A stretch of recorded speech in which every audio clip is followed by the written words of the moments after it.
All right, I see a book on your shelf. We're just going to roast this book. The complete works of Primo Levi. I don't know what this is, but let's fucking... Dude, I bet there's some funny shit in there. Yo, if this is a man, we're like, if this is a bitch, yo. Fucking goofy ass lame. Yeah. Oh, monsters are real? What are you, 6? Shut up with your goofy ass. Just not knowing it's about the Holocaust. Yo, this motherfucker talking about Draculas and ghouls. Just not getting to any part about him being in pain. Yo, the period. Yo, this dude's up his own ass. He'd be crying.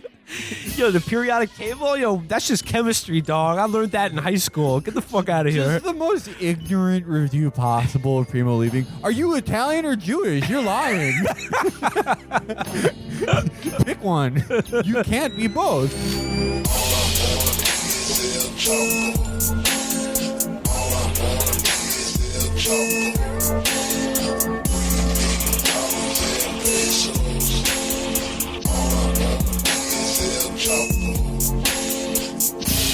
All right, guys.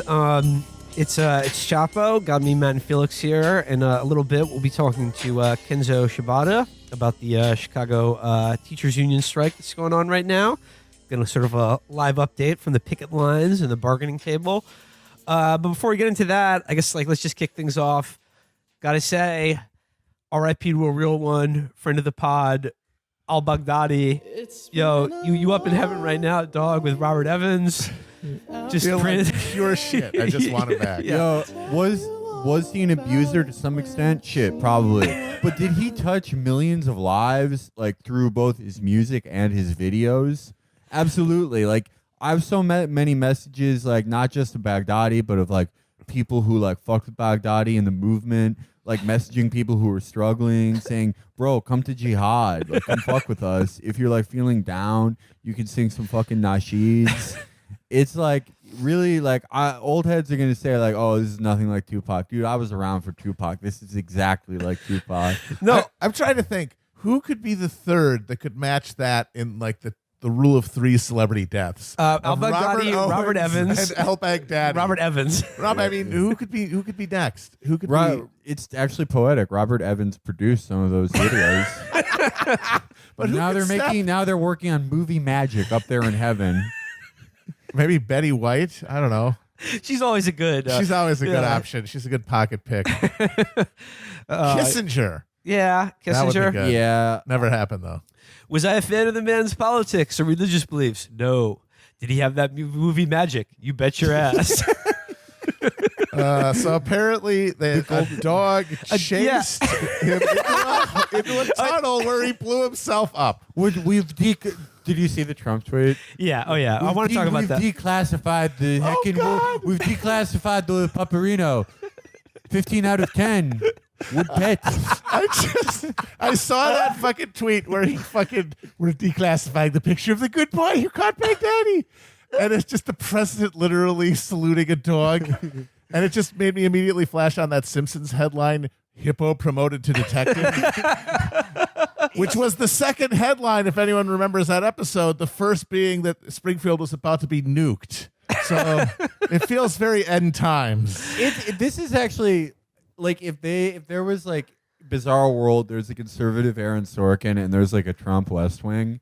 This would be like a huge episode because Trump obviously doesn't like dogs. No, that's what's fascinating about it because usually this is the first dog he's ever encountered that he's had anything positive to say blew somebody about. up. I have to admit I misjudged your ethnic group.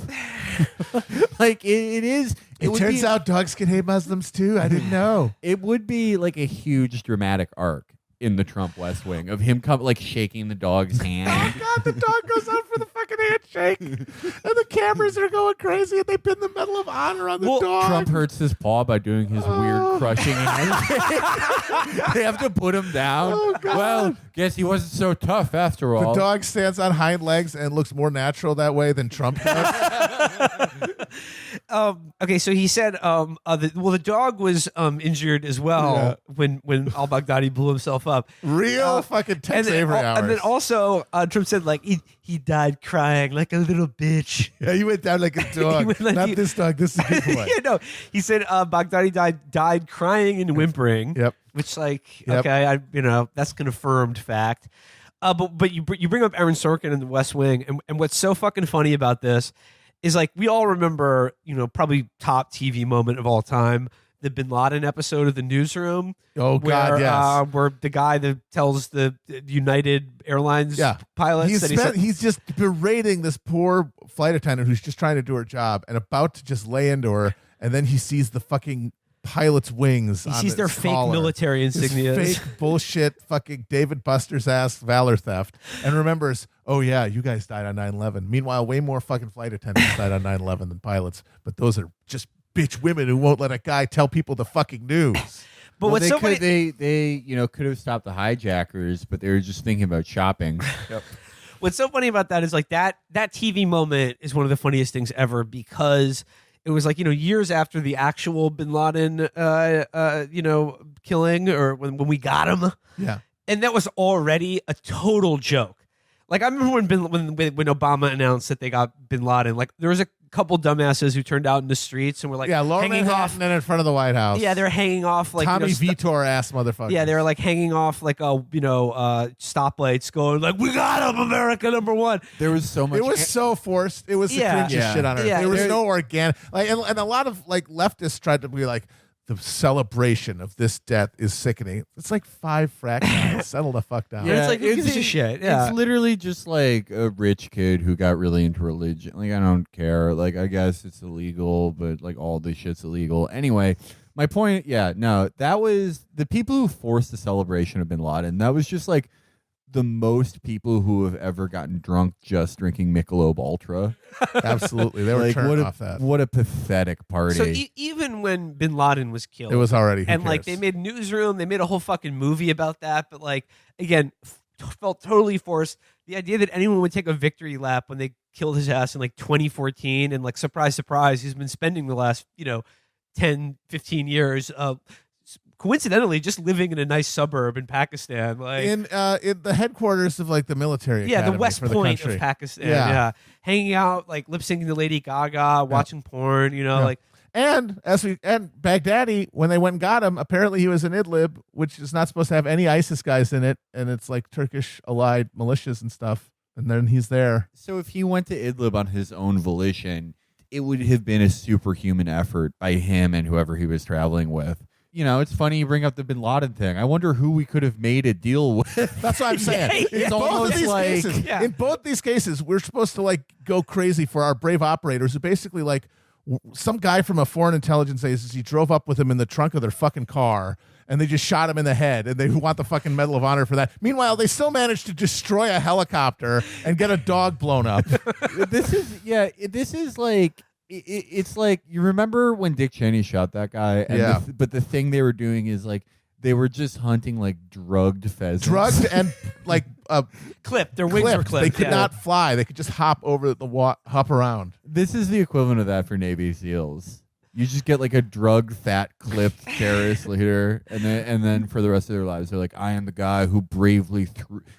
He was reaching for a tactical nuke, and I disarmed him with a throwing knife. I had a kill streak, actually. But like, it is so funny, just like the degradation of this like already absurd official state propaganda. Because like, remember when we saw that video from like the war room of Obama and Clinton, like looking raptly at like a live feed of like, again, what was a totally contrived staged hit, and the way like everyone tried to give Obama credit for that, like he did anything other than just say like, oh yep, go ahead, let's kill some folks. Like the degradation now from that, which is already absurd, and like again, it was pretty nauseating because like a lot of especially libs just sucked him off for like finally delivering on 9/11 or whatever. Yeah, to go from that to the Trump war room. Did you guys see that photo of him where it was just like the cords on the war room table looked like dog? It looked like Felix's house. Like, honestly, fuck off. I have so much better cord management than that.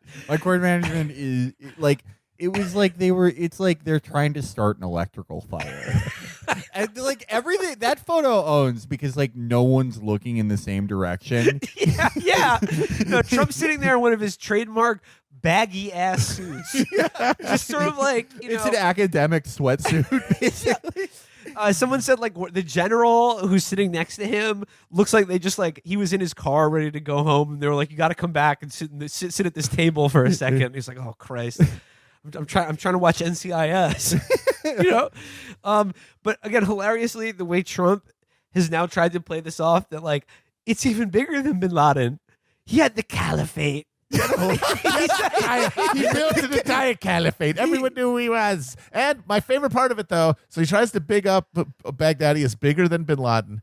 And then he also backdoor tries to take credit for Bin Laden, too, by claiming for about 20 minutes, just in an insane rant that would get you your dosage upped if you were at a nursing home, talks about how, before I was the first one who knew about Bin Laden.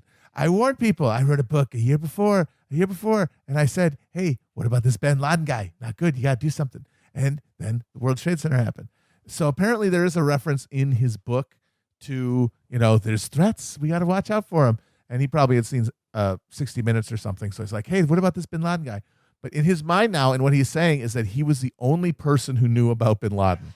And the thing is, that's obviously not true. There'd been there'd been an attack on Afghanistan by Clinton to kill him when they also bombed the aspirin factory in Sudan. The coal bombing. People knew about Bin Laden. He was not a household name, but people knew him.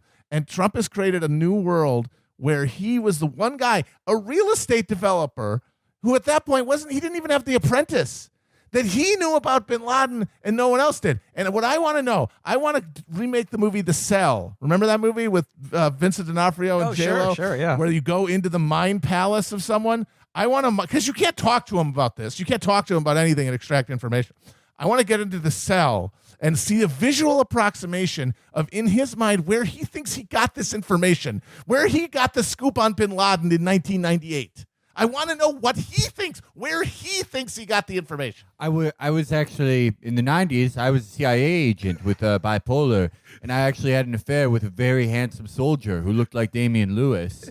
But together, we looked for Bin Laden. He'd been turned by Bin Laden. But I had bombed pussy and brought him back to America. But he was secretly Muslim, and I was the only one who knew. He just think... Actually, Trump doesn't even have the attention span to watch Homeland. Oh, God, way too complicated. No. He fast forwards Bloodsport. That's on record. I want to know, so you know how, The Rock found out because, some SEAL told him? Yeah. Who do you think, Trump told for? Who do you think knew before the world? That guy Wayne Allen Root. Yeah. Hacksaw Jim Duggan. yeah.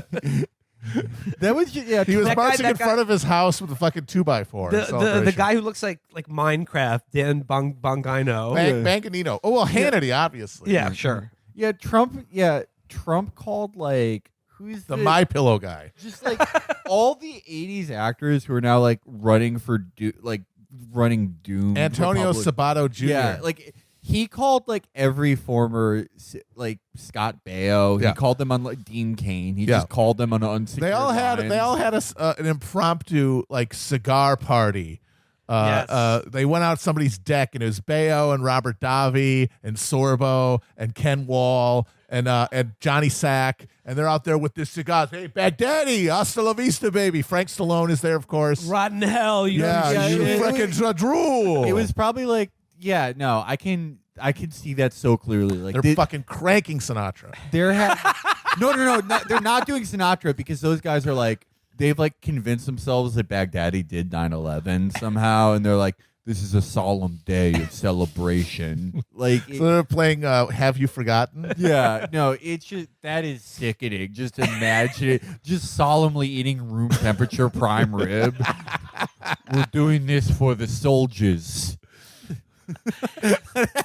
Oh my god! Man, my favorite. They all have martinis that have grapes in them for some reason. I wanted to bring this up real quick. Matt, my favorite thing was when you asked how the fuck does Trump think that he found out about Bin Laden before anyone? And I saw someone reply to you on Twitter attempting to answer that question by telling you to read Molly Hemingway from The Federalist. Yes, because what someone told me is that sincerely, this was not a joke. Someone said this during the run of the election, and every half-bright Trump person who feels like they need to justify standing for an obvious, addle pate, is, and I think it might have been Molly Hemingway, it might have been Serena Zito. Somebody said, "You people in Washington, you take Trump literally, but not seriously. But us out here in the heartland, we take Trump seriously, but not literally." And they have glommed onto that as the catch-all to explain every time that it sounds like he's having a stroke. Every time that he just gets into he gets like locked into a like a circle and he just says the same sentence over and over again, where he just looks like he's stroking out. They say that, you know. And when he talks about, oh, Bin Laden, this big guy, he's beautiful. Look at him, he was huge. Bin Laden, we loved how big he was. He was so strong and handsome. They go, typical lib. You don't get it. He's and basically what they're saying is that they dig what he does, and so they don't care what he says. Yeah. But they need some fucking way of making it sound like there's like a Straussian deep text that they can decode, and that you dumb libs can't. Yeah. That's not the case. You can't really say there's subtext with Trump because there's barely primary text. There's barely fucking verbs and nouns in the same fucking sentence. Two other things I want to bring up. You talked about the Johnny Sack, Scott Baio, Frank Stallone drinking martinis with grapes in them. And smoking Dutch Master cigars on someone's like Hollywood, like a Michael Mann-esque balcony overlooking like glittery LA nighttime. They're just dramatically overlooking their courtyard that just has like fake spider webs. just like pumpkins, like just cartoonish pumpkins and like animatronic witches that are triggered every 10 seconds by rats. Well, you brought up the It's like we gotta have the house-made dinner. We gotta get the real dinner. We gotta get the spaghetti. And since all their wives are presumably 40 years younger than them and not Italian, they're just like making those fucking lean cuisines. Like she's making like 15 microwave lasagnas in a row to take out to the boys. They think it's like the prison scene in Goodfellas. Yeah. Oh my god, that sounds like the greatest party in history. They have one of those plastic jack-o'-lanterns just filled with like miniature Halloween candy, and they're like, "Hey, now we can eat." John Voight is there, just stumbling around the house, making his skeleton faces, looking like a cartoon skeleton, just petrified. He still thinks he's in Ray Donovan. Yeah, every time the kids come to trick or treat at the house, they just see Voight and run screaming in the other direction. But no, with a martini with a grape in it. Did you guys see today the latest piece of Trump food from Air Force One? Oh my God! Where it's like a salad with just a whole pepper carved with a jack-o'-lantern face on the front of it. Filled with something. Filled with like cottage cheese or something, and then like a few just like miserable-looking tomatoes on the plate. And then in the corner, experts are still divided. I think it's a scone. I hope. Like scone is the. But again, why would you just get like here's lunch today? Like a salad, a healthy choice, and then some gigantic pastry covered with icing. The more disturbing thing is that, as David Roth called it, it could be boiled bird meat with wet sauce. The White House chefs, when Trump came in, they had to learn how to make wet sauce real fast. Yes. It's not normally something you learn at your Escoffier school, but he asked for it, and they had to figure it out. You learn a lot in your early 70s. He is just a kid from New York. Just a kid from Queens. That is like Donald Trump would be Mikey Miles if he wasn't rich. He'd just be pursuing some poor woman who scammed him in MLM. Nancy O'Dell. Yeah, he is. That's him. At his heart, because he probably has the same level of competence as Mikey Miles. Absolutely. Right? Yeah. The other thing I want to bring up though is last night, Trump went to the World Series in D.C. at the Nats game, and they put him up on the jumbotron. He got booed instantly, and then no, that's not what. Okay, happened. that's lying fake news. So Lisa Page and Peter Strzok and Nellie Orr and Bruce Orr were all hugging and kissing each other, and Graydon Carter was there serving them shitty food, and the jumbotron was on them, and everyone was booing them. Like they were all mad at them. So Glenn Simpson was there. You didn't even know that Glenn Simpson was there? I mean, what I've read in the media is that the crowd booed him last night and chanted "Lock him up," which whatever. They're Nats fans. They're fucking lanyard scum. Yeah, they're larval Mayor's Pete. Yeah.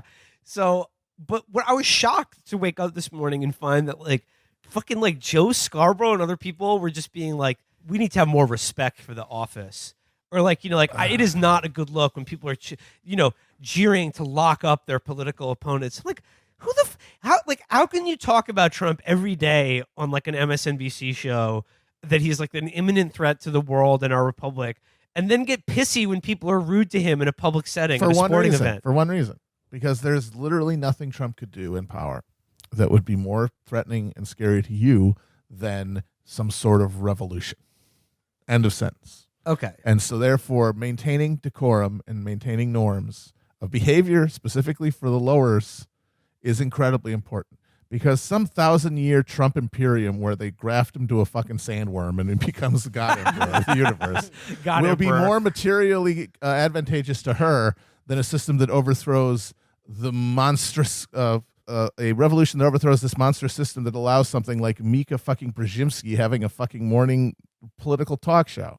And so, yeah, they want people to follow the rules way more than they care about what Trump does. Yeah, no, I mean, like, it's the same. Like, even though Trump is supposed to be a existential threat to all of this, it's on equal footing to that. I feel like I'm seeing a rewind to the reaction to the 2005 White House Correspondents' Dinner. You're just not supposed to be that mean to these people. And it is funny. Like, it is, you really are so beaten down when he literally like made a post that's like, she tried to come to my party and she was bleeding out of her face. Disgusting. And you're like, don't be mean to him. Oh God, we are so beaten down, man. Americans. When I think pigs. about where we are, what condition people are in, people literally dying because they can't get fucking insulin, bombing 700 fucking countries at once, just poisoning the earth, like putting it on an absolute crash course for oblivion. Fucking the most important state we have is on fire right now, basically the entire thing, and it's going to basically be like that 6 months a year for now on.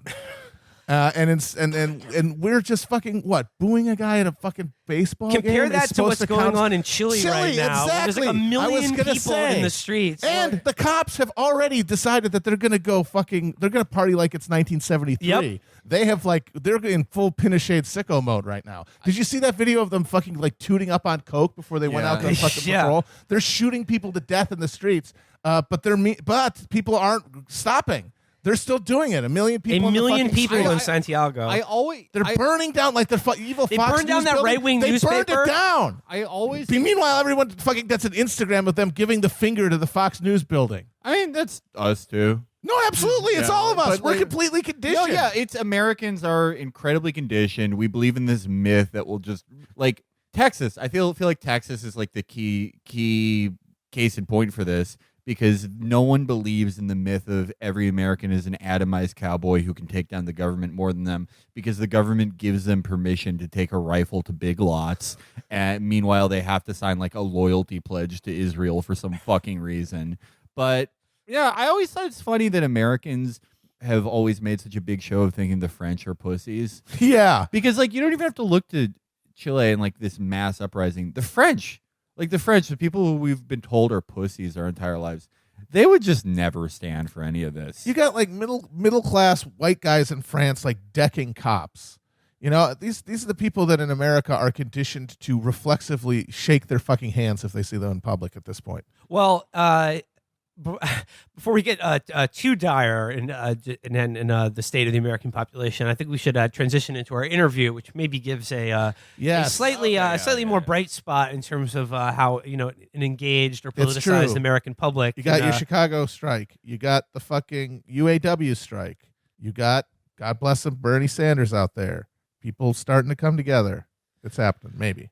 All right. Well, let's bring you back here and talk to a little bit with once again Kenzo Shibata of the CTU about the strike that they got going on right there, and we'll be back with a reading series that I think you guys are going to enjoy. Ooh, hell will yes. I like enjoy it? Well, that's a relative.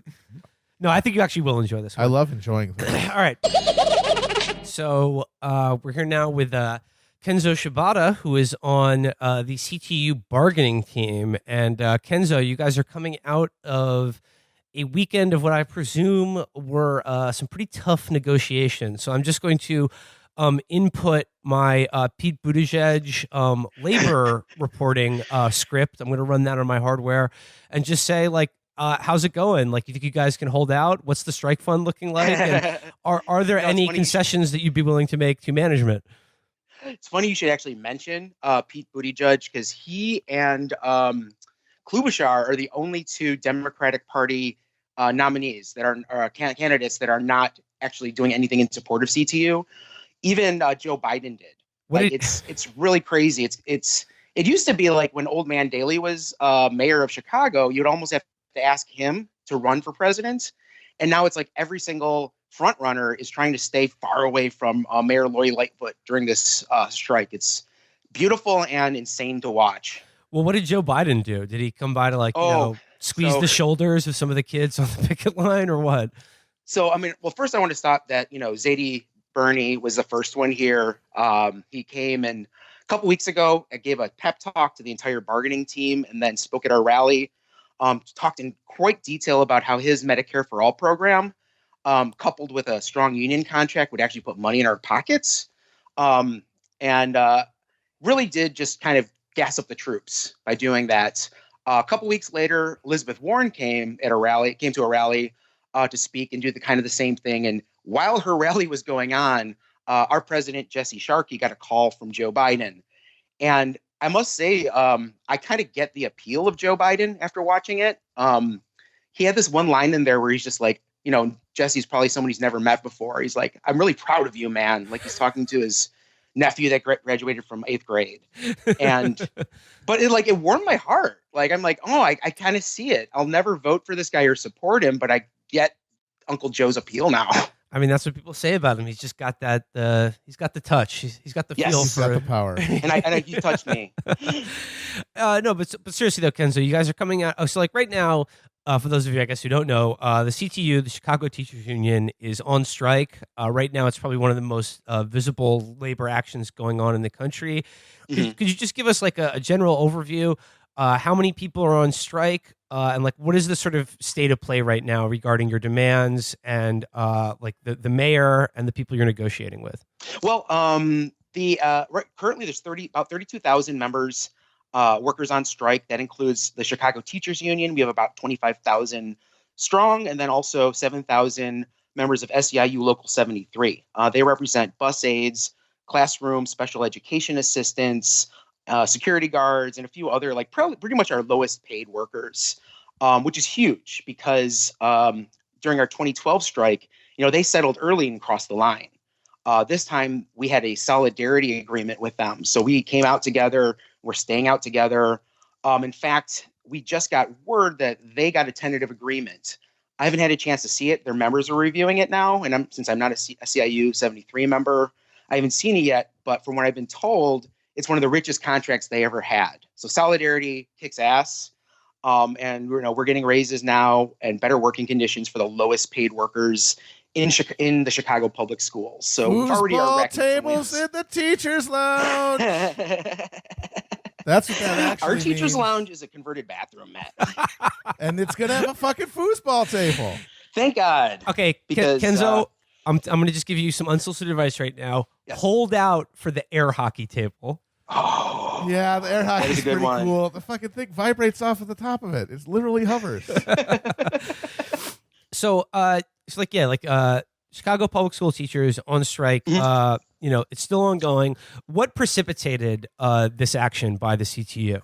So we decided that this was the year we're in a contract, where our contract open, and the school system actually has money for the first time in my memory. We have about $1 billion in additional funding thanks to changes in the state funding formula that allows more money for school districts that have poor and working class populations.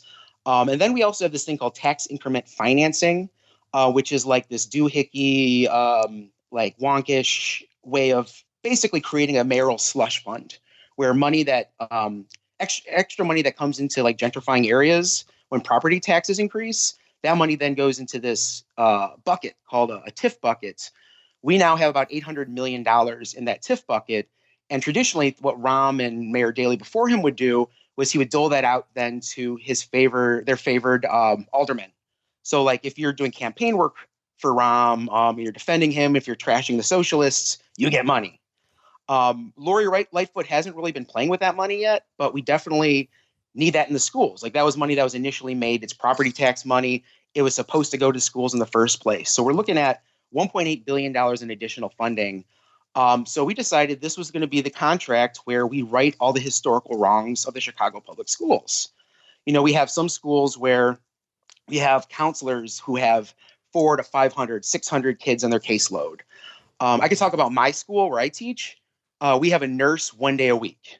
So if you have an allergic reaction, If you get a nosebleed on Wednesday, you better just pinch that shit. Yeah, you're gonna bleed out unless you wait until that. And like we don't always know when that nurse is gonna be there either. And we're not unusual. Like that's very common. We need social workers. We're a highly traumatized school system, both workers and students. And we need to have social workers in the building. We have a large number of schools that don't have libraries because they haven't even hired librarians. So everyone is kind of pulling together to make sure the kids learn how to do research. So we wanted to make sure that we're getting these workers back into school. We want to make sure that class sizes can be reduced, particularly in the South and the West sides, the Black and brown parts of the city. We have larger class sizes and we have fewer of these care workers. So we want equity in this contract where we're hyper-focused on those areas, but also creating equality with everyone else too, because all the schools need relief. And we figured we could do that with this contract. And we were very fortunate, we felt, that we have a mayor that ran on a platform of all of those things: additional nurses, librarians, social workers, counselors, small class sizes. She even ran on police accountability, and she has gone back on all of these promises. This was a fight that we didn't think would get to this point because we thought we had a mayor who would be kind of on the same page as us. Even though we all knew that she's a corporate lawyer and a former prosecutor, you just kind of have to approach it with good faith once the deal's already been sealed. And now we're finding that she is kind of Ram in a sheep's clothing. So I guess like what's interesting about this is like as far as this contract negotiation goes, is like you said, like you have a mayor who ran on supporting the things that you want. She's not Rahm Emanuel, who was the guy that you faced off against the last time. But like unlike like other teacher strikes, like where like budgets have been cut down to the bone and they've just like been totally stripped bare, and they're you're fighting for any kind of like just basic administration of education or support for teachers. Like what you're saying is that like for the first time, like the Chicago city like school system is flush with money, and now you're going to this to be like, okay, like this is what we want, let's spend it. Exactly. And one of the things that was really insidious that our school board did was write a law called 4.5, which is written into our school code, which basically only allows for teachers to strike over only allowed to strike over pay and benefits. So essentially anything that we strike over legally are something that they can message as being just greedy teachers. So we're not out for those things, but we are fighting for those things while we're on strike. In fact, this is really the insidious part, is that Jim Franzik, the lawyer that's worked for the board through the last 3 administrations, he holds multiple city contracts. He's a multimillionaire off of public worker dollars, even though he's a private lawyer. He helped write that law. So basically, he wrote this law. The Chicago Public Schools lobbied for it and got it, and now it's limited what's mandatory for him to bargain for us with. So it's like he set the game table up and put all the pieces on the table, and now we have to basically fight playing his game.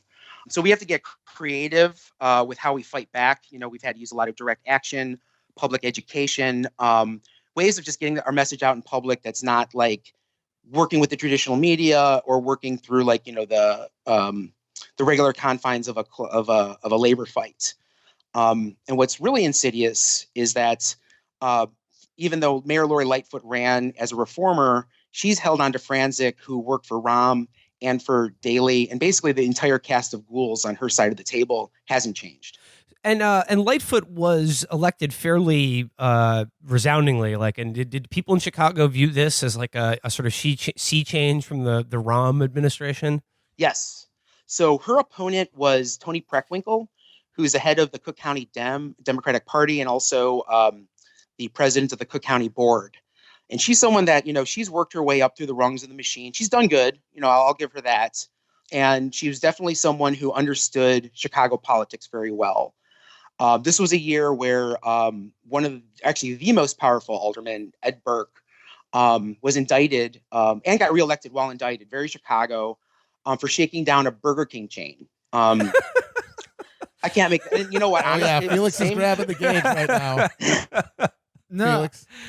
I mean, look, people can criticize Illinois. People can criticize Illinois, but I think our corruption scandals are much more charming and like local business. But like, okay, think about corruption scandals in like Maryland.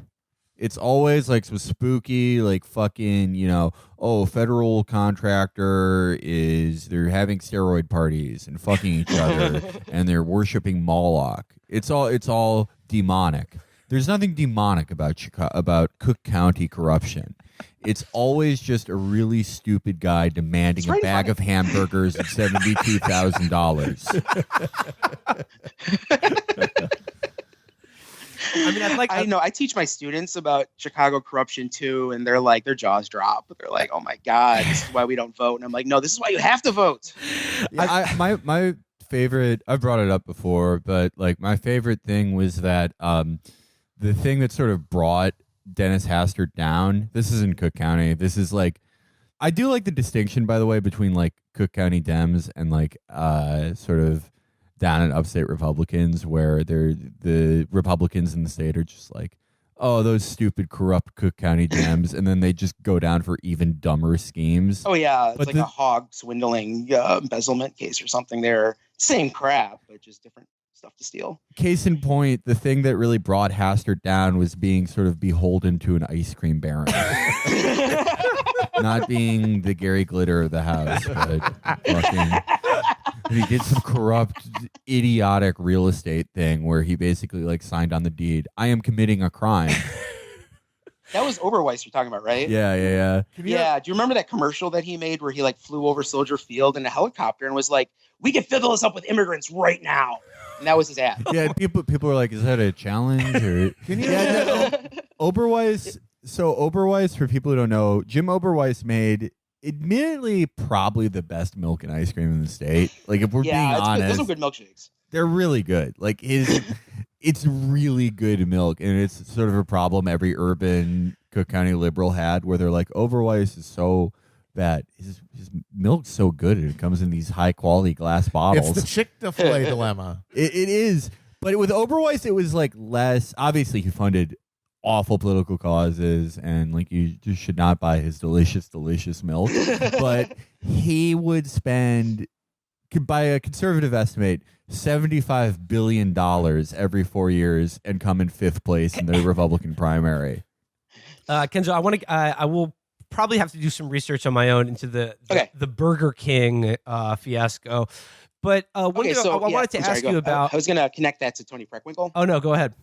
Ed Burke, basically the whole entire Lori Lightfoot campaign was, this positive agenda, and then connecting connecting Tony Preckwinkle to Ed Burke and all these corrupt members of the Chicago Democratic Party machine. And we're in a year where people hate incumbents, and people went out. And I actually don't think people voted for Lori as much as they voted against Tony or stayed home. One thing I wanted to ask you about is, like, obviously the CTU had a very high profile strike during Rahm Emanuel's tenure. That was one of the first like big, labor actions of this current era that we're in, that kind of like woke people up to what union action and public unions could accomplish.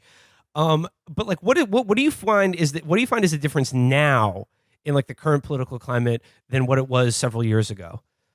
Well, I mean, part of it was us. We as CTU in 2010. I should back up a little bit. We started as a small group of scrappy leftist teachers. We called ourselves the Caucus of Rank and File Educators, and we ran Karen Lewis for president in 2010.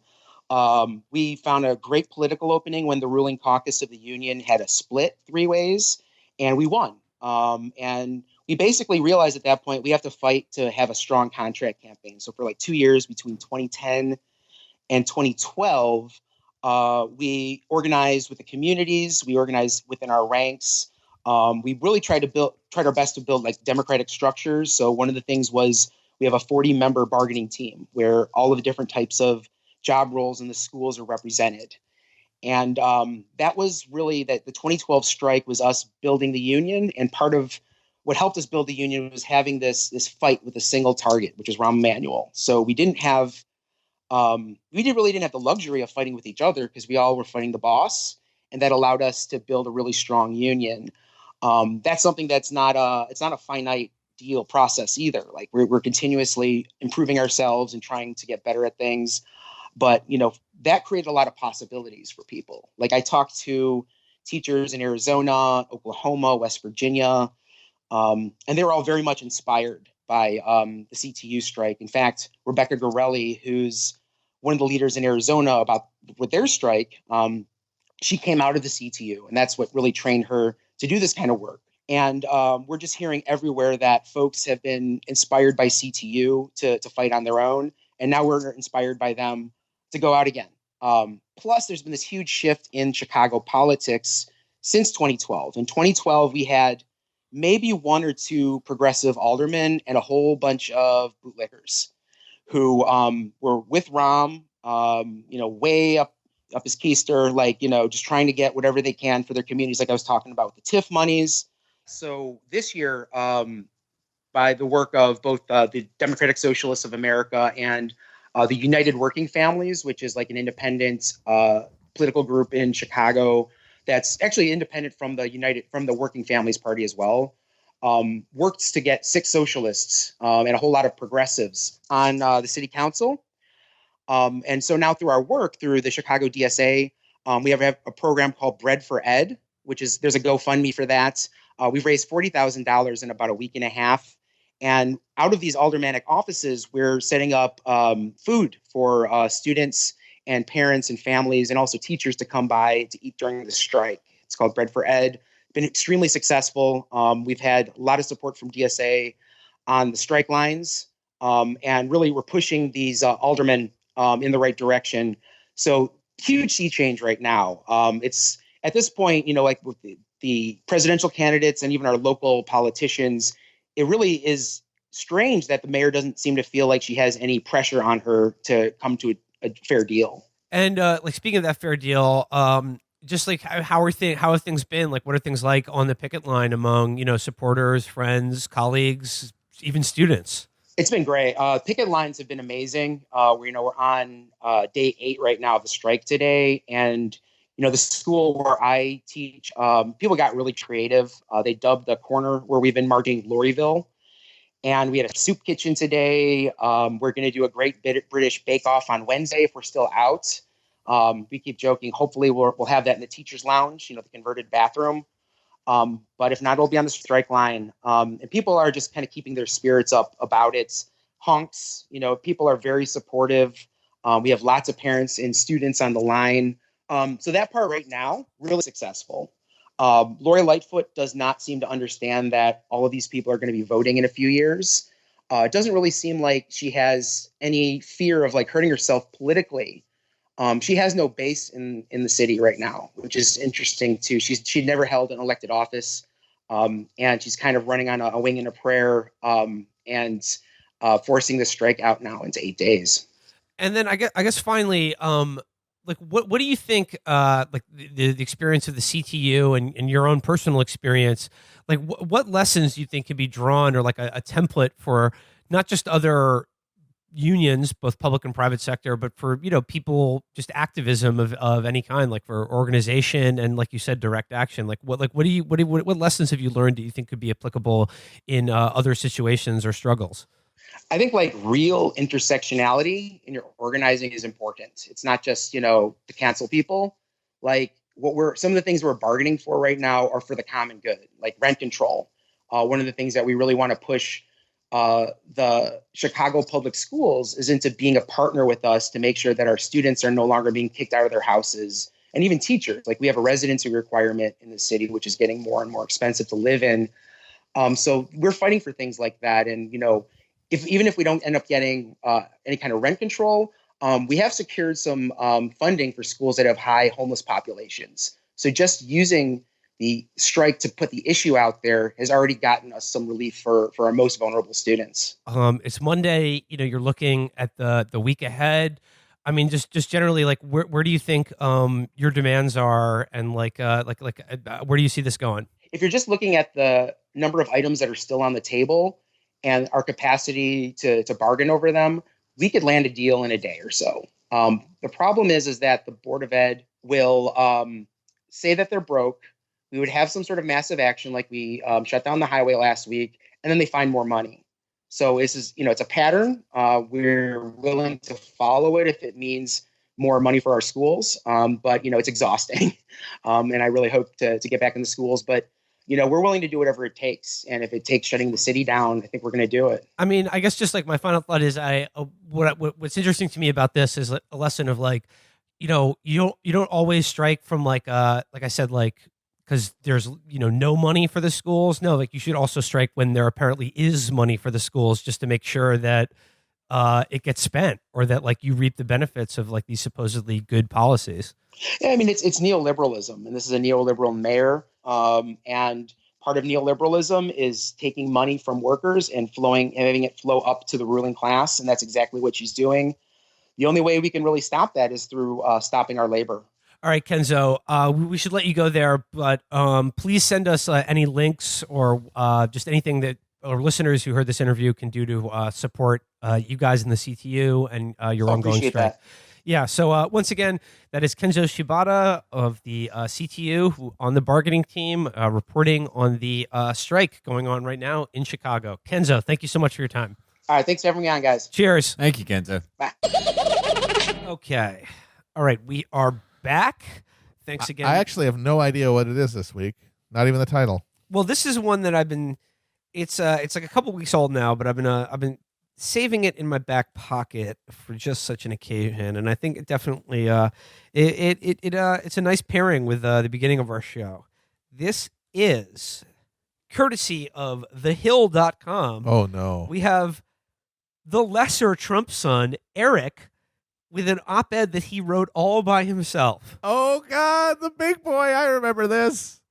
Oh, I'm so proud of him. This is Eric Trump, opinion contributor to The Hill. Headline: Hypocrisy creates unlevel playing field in politics.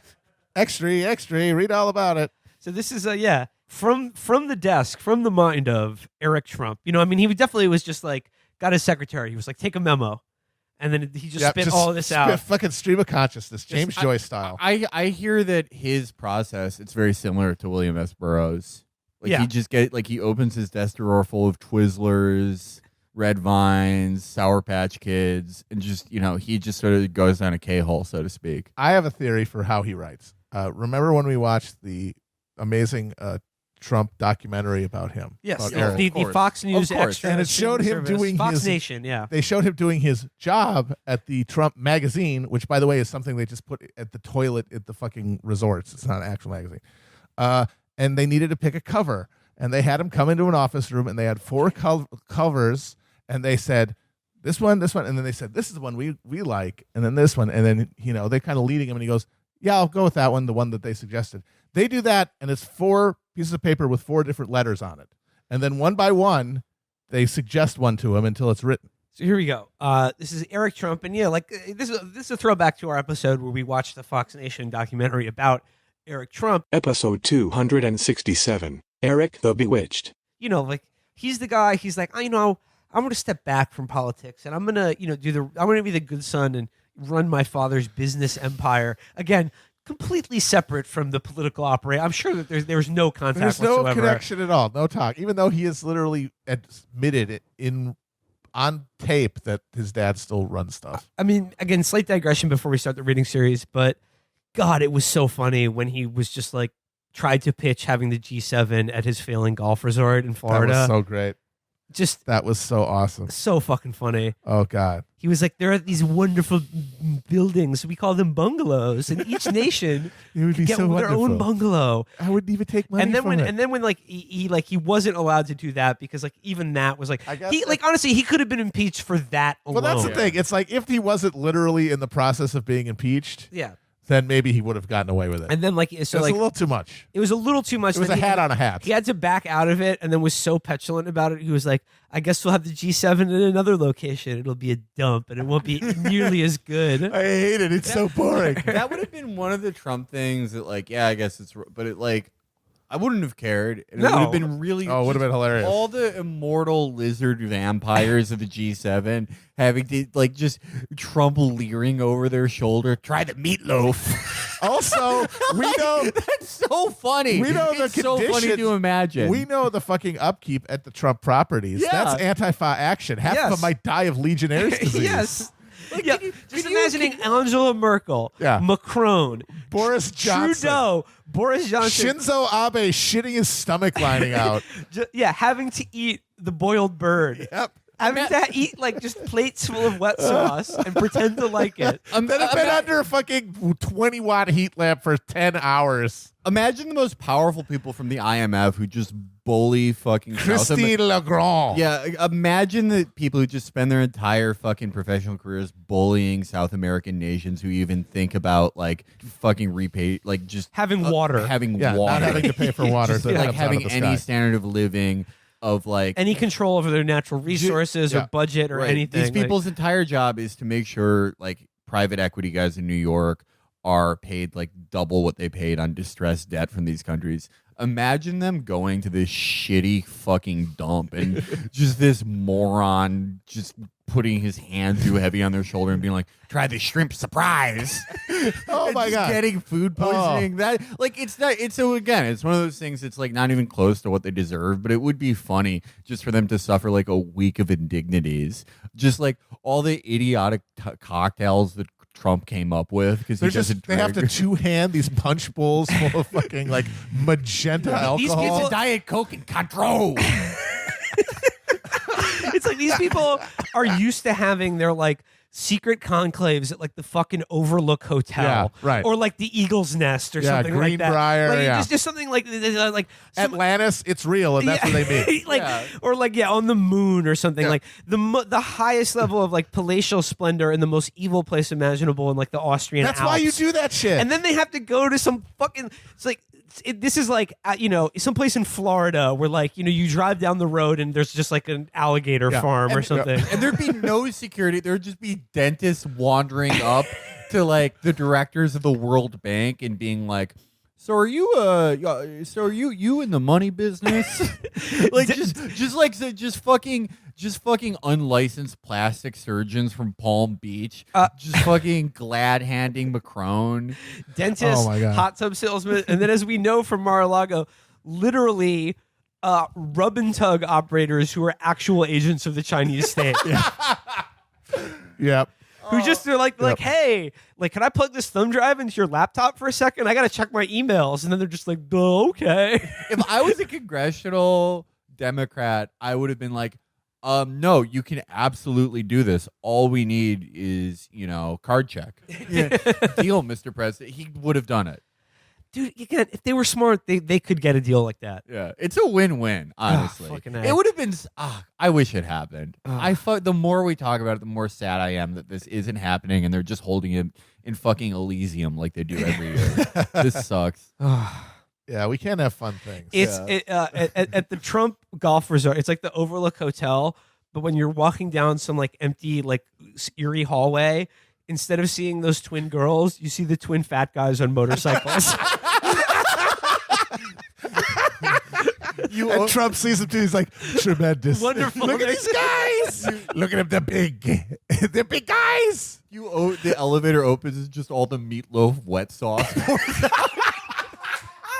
Oh God. All right. Well, okay. This is good. This is just like this is straight from room 237 at the one of the bungalows. Yeah. This is Eric Trump on essentially hypocrisy in public life. So here he goes, and this is of course about Joe and Hunter Biden. Oh, yeah. So he's taking shots at our boy. Yeah. Hunter works so much harder than this. Absolutely. And is a Here we go. cooler guy and a realer G. So this is like this is pure self-awareness going on right now. So he goes here, Eric Trump. I am keenly aware of how fortunate I was to be born the son of one of the wealthiest and most well-known businessmen. If in you were, America. you would not write this. So already a lie. Fact check 50,000 Pinocchios. I am also the first to admit that things are different when you grow up as a Trump. Yes. You You're get beat smarter up. than anyone else. You get- inherit the greatest brain of all time. You get drop kicked if you don't wear a pinstripe suit to a baseball game. Anyone who has paid attention to the news. Oh, by the way, Don Jr. said of why Trump didn't take Barron to the baseball game last night. Yeah, what the Said hell? he was like, why would you take Barron there just so he could be abused by all the swamp? Yeah, that's why he swamp wanted. He did people not and- expect it. That's what the only good thing about that is the video of him realizing when it happens, because his face just freezes into a rictus. Hilarious He that was Don, not expecting that. Don Jr. is bringing up what his dad taking Barron to a baseball game, because we all know the famous story about Donald smacking Don Jr. straight Yep. in the mouth for trying Yep. to go to a Yankee game in anything other than a complete three-piece suit. Exactly.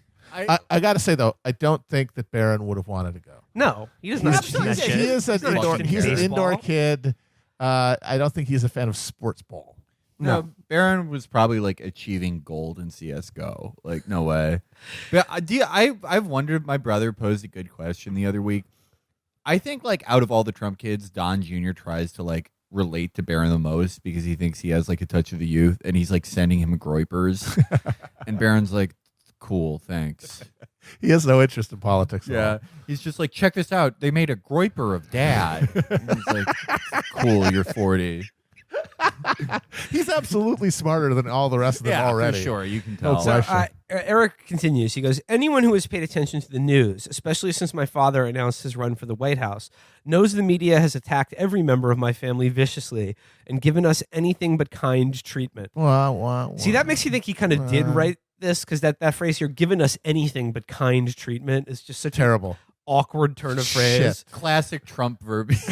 Classic Trump Just you syntax. complicate. You just put things in a fucking blender. I believe they're German. Yeah. Their sentences are like German sentences. No, absolutely. Like a Trump family sentence is just like trying to fit a ladder through a doorway sideways. Yeah.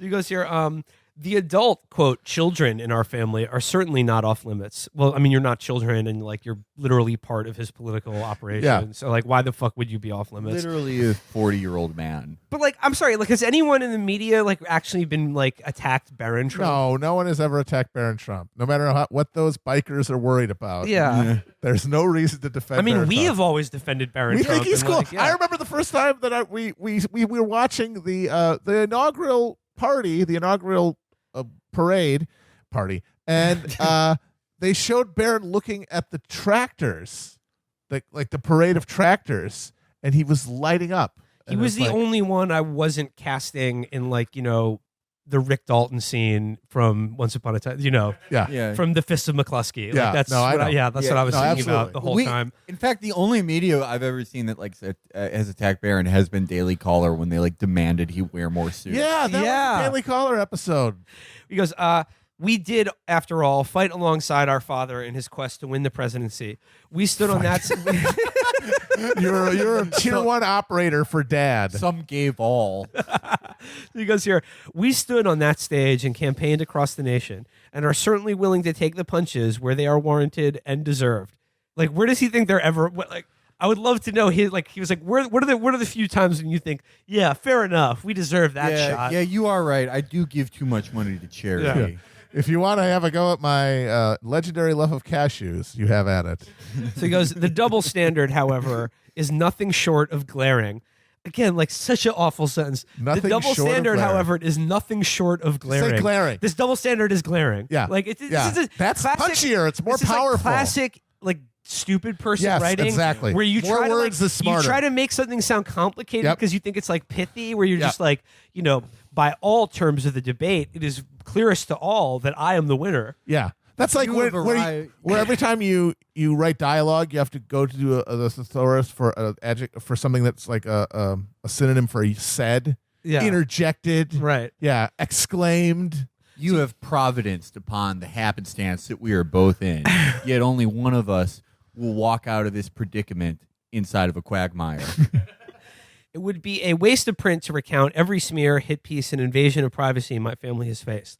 But allow me to sum it up by highlighting an article published by Forbes and reposted in virtually every major news outlet attacking a charity that I started when I was 20 years old.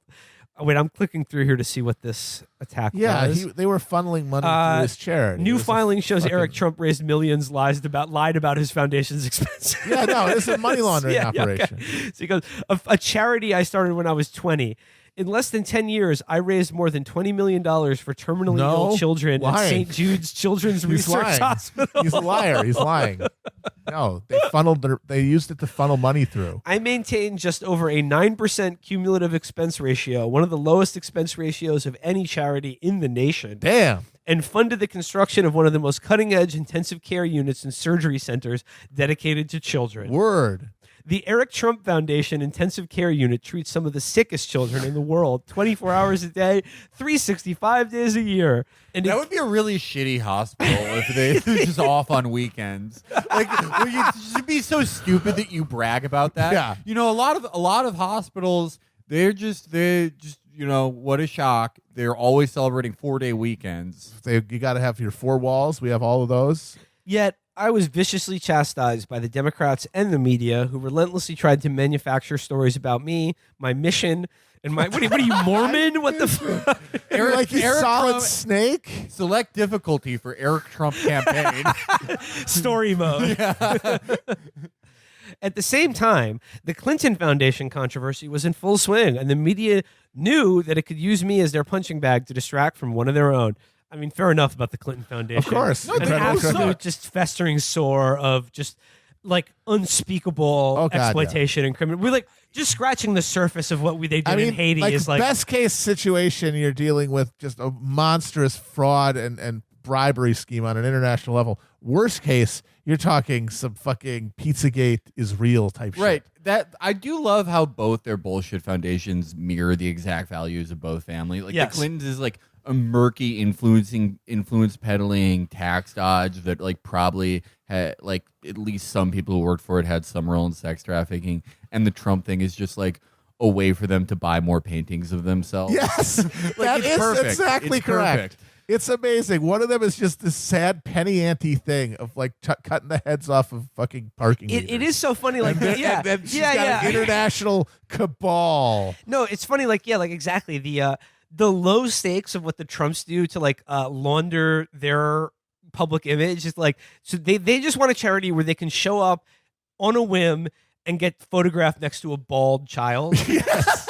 You know, whereas like the Clintons have set up this like international like Leviathan, like just black box, like octopus that has its tentacles and like every like a drug nation trafficking, like a human nation trafficking. Destroyed by one of the worst Blackmailing. earthquakes and humanitarian efforts ever. Organ harvesting. And like again, it is just this giant black box of like of just evil, and like money goes in one end, and we don't even know what comes out the other end. Yeah. But it certainly isn't like children. No, one way or the other. Some of them are children. But it's not good. Yeah, and the Trump thing is just literally like, oh my God, Dad's gonna let me drive a limo to the hospital.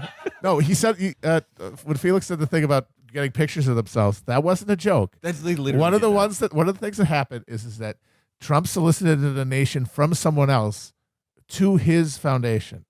And then at a charity auction, there was a painting of Trump, and he won the bid and paid for it with the foundation's money. That's deals. He had this guy's donation laundered in the form of a fucking painting of himself. So he goes here. One might say it comes with the territory, and that is absolutely true. As a Trump, I'm held to an incredibly high public standard, and I have lived an exceptionally clean and honest life with that in mind. But can you imagine if they were willing to try and destroy a kid, just a kid from New York, destroy a kid who dedicated his life to pediatric cancer and philanthropy, what the media would say if I had secured a $50,000 a month job on the board of a Ukrainian company with no discernible duties in an industry I knew nothing about. You're too stupid to even pull that grip off. Yes. Like Hunter went like... Do you think Eric Trump knows anything about any of the businesses or cancer research or even real estate in He New knows York nothing. City? We saw a day in his work day. A bunch of people below him move him around and steer him to the decision big they've part- already made. A big part of that Trump documentary was him showing off one of the Trump properties, which is like a vineyard/hotel resort Yeah. in California. And just the people who work there walk him around the vineyard and show them how they make wine. And he's like, wow, great stuff. Yeah. Incredible. Yeah. like Hands-on. Hunter worked Hunter obviously doesn't know anything about any of that shit, but to get in that position, he worked way harder than Eric ever has. Oh, God. While smoking crack. As we've Yes. said, the heart it took for him to walk into Skid Row in L.A., get a gun put to his head to score crack, and then to go back again and again. Compare that to whatever the fucking Trump kids have done. Just None a life of them callow. have the heart to do anything like that. Yeah. They could walk up to a tiger that's been chained to a tree and sedated and blow its brains out. That's what they can do. Yeah, they literally cry about articles being written about them. Meanwhile, like Hunter has been the biggest national news story, and everyone in America is like, Joe Biden's kid is a crackhead, and he's like, whatever you fucking throw at me, I will come back 10 times stronger. Yep. I'm in He's love. not writing a book called Trigger Silencing Liberals Being Mean to Me. Like in all of Hunter Biden's difficulties and struggles in life, has he ever killed a fucking elephant, murdered basically like a conscious living being just for fun? Hunter probably has saved elephants. Yeah. And he doesn't even remember it. So he goes here to make the hypothetical picture sufficiently vivid.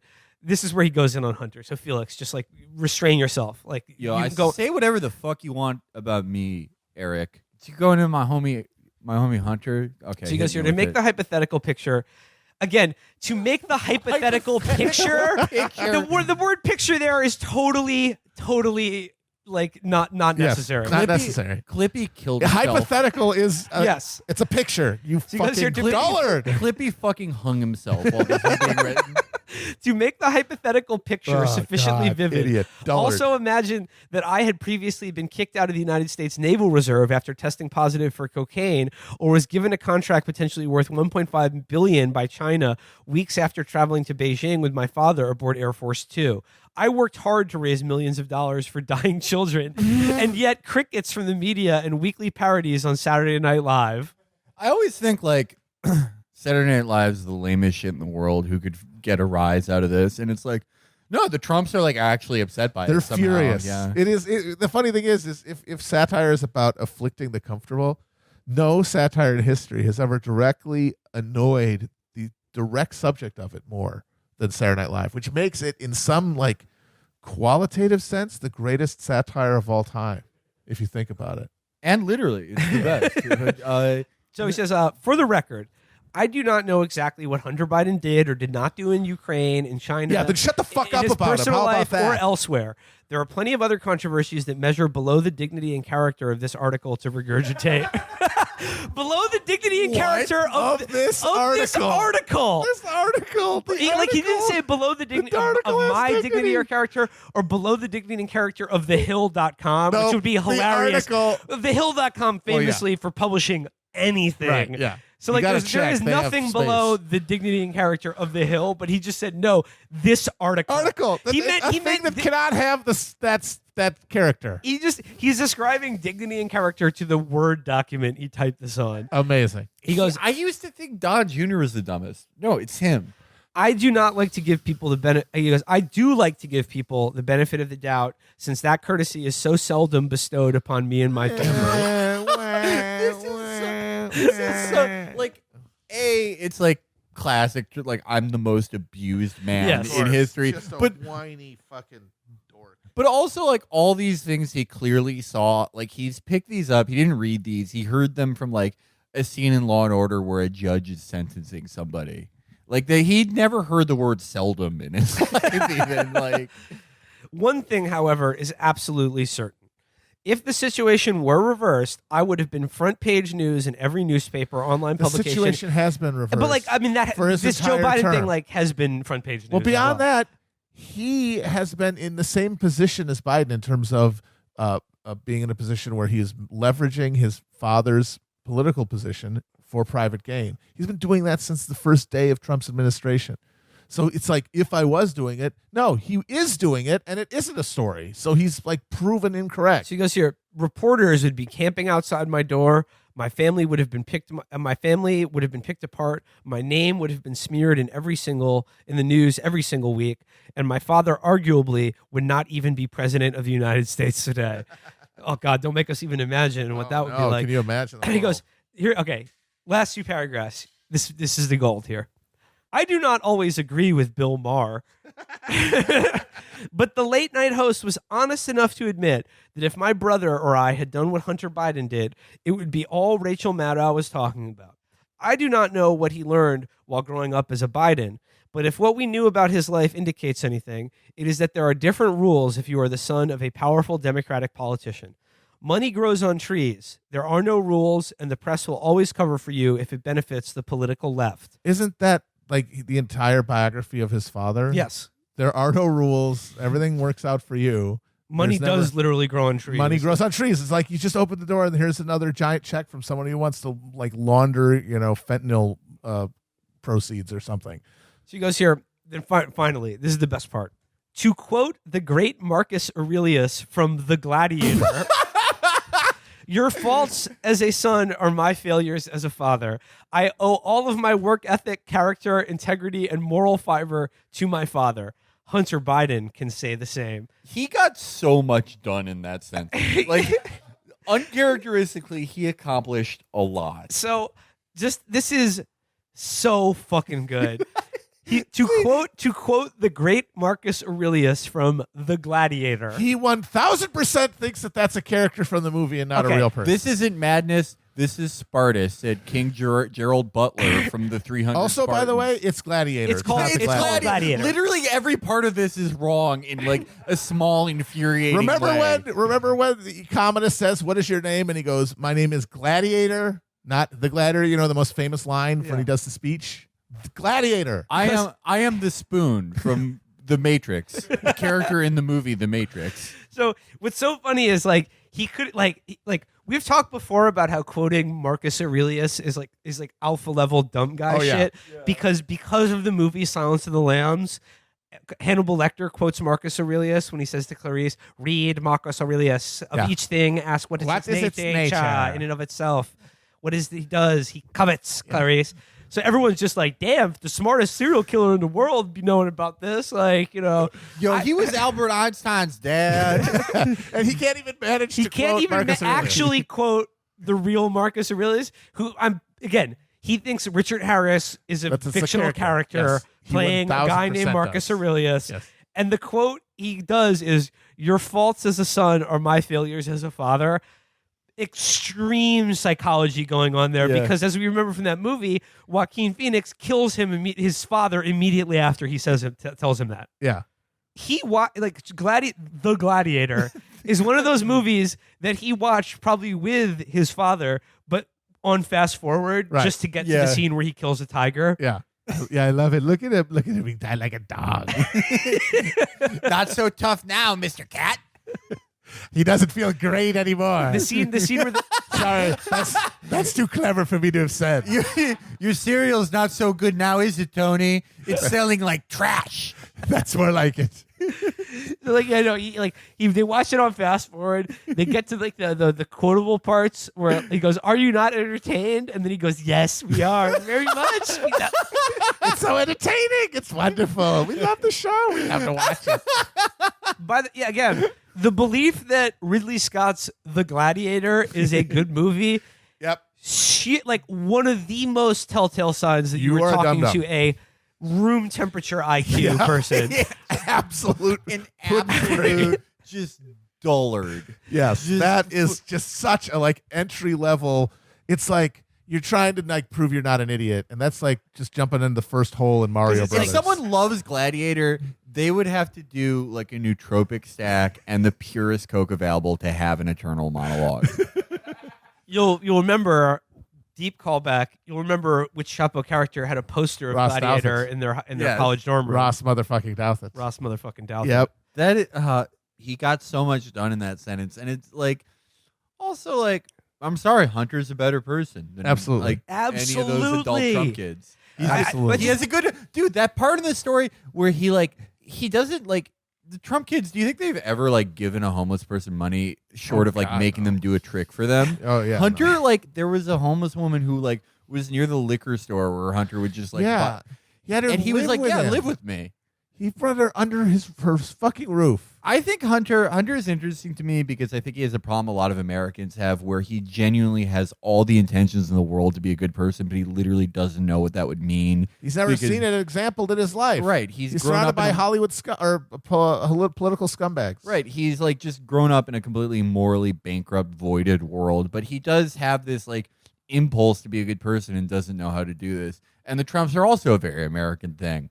They think they are good people despite showing just zero impulses or intentions to do anything for anybody. I just want to read one of the last lines here. He says here, I owe all of my work ethic, character, integrity, and moral fiber to my father. For Eric Trump to write that sentence is just like, okay, first of all, you look like one of the alien resurrection rejected clones Yes. of your father. Yes. And in every way, like to the extent that Trump has work ethic or anything in his body at all, like Eric has even less of that. Yeah. Like the idea that he has work ethic and moral integrity, Or that his father or that his does. father gifted it to Yeah, him. It's like 0 is- times 0 is 0, dude. Like there's none there. No, like seriously, he has less than 0. Like it's like Well, he's got less charisma, Yeah. which is maybe the one trait you can say that Trump has. Maybe, even though I don't really get it. But I've just been thinking about how traitless, like positive traitless Trump is. He has no positive virtues as a person. well, Even ones that are amoral, like sense of humor, like things that could be like, love of animals. don't make me a Affection for good dogs person or at something, all. but are like texture to Yeah. your personality. He has nothing. He is the most repulsive person in history. And now he's got these disgusting budlets popping off of his carcass coming out even without his base level of, like cunning or charisma that got him this far, and just wanting to skate by on the vapor of his already nothing trail. Awful. you know how we're always saying nothing changes, everything stays the same except it gets slightly worse. Yeah, there's an example. I think that like if we call this age anything, these past few years, and Ultron. then the few years we'll have after, it would be the age of the suns because the world is we have like more concurrent, just sort of like far right, like fake populist leaders in numerous powerful countries than we have in a while. We have Bolsonaro, we have Erdogan, we have Trump, and they all have these gormless shithead fucking idiot sons. Netanyahu, Netanyahu, Bolsonaro, yeah. and the original men are all very similar. They all lack any positive traits, but they have some like will. They have some charisma that allows them to just through sheer force and all the advantages they already have force themselves through the system. Yet it's not enough that we have them. We're also forced to just look at their hideous sons all the time.